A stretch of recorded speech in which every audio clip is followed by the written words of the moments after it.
இப்போ பிரெக்னன்சி இப்போ அதுல வெயிட் லாஸும் நீங்க ஒரு வெயிட் லாஸ் பண்ணியிருக்கீங்கல்ல மேம்? பிரெக்னன்சிக்கு அப்புறம் யூ லாஸ் யுவர் வெயிட். அது பிரெக்னன்சி டைம்ல எவ்வளோ வெயிட் இருந்தீங்க? அதுக்கப்புறம் எப்படி ஆப்வியஸா குறைச்சீங்க? பிரெக்னன்சி டைம்ல கொஞ்சம் வெயிட்டா தானே இருப்போம் ஆமா. ஹார்மோனல் சேஞ்சஸ்னால. அப்ப ஏதோ 75 அந்த மாதிரி ஏதோ இருந்தேன்னு நினைக்கிறேன்.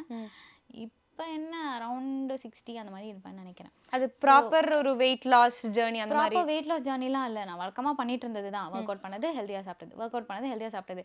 அதாவது பிரெக்னன்ட் ஆயிட்டோம், வெயிட் போட்டோம், வெயிட் லாஸ் பண்ணணும் அப்படின்றத செகண்டரியா வச்சுட்டு, நம்ம என்ன பண்ணாலும் இந்த வெயிட் லாஸ் ஜர்னி, ஹெல்தியா சாப்பிடுறது எப்பவுமே நம்ம லைஃப் ஜர்னில இருந்தாவே, so everything will be normal. ஒரு காம்ப்ளிகேஷனே இருக்காது லைஃப்ல.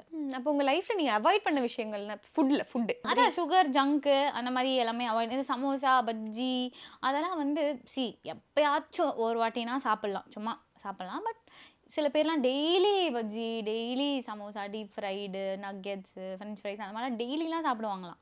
அந்த மாதிரிலாம் சாப்பிடக்கூடாதுல்ல. அந்த மாதிரிலாம் அவாய்ட் பண்ணிக்கலாம். ஓகே.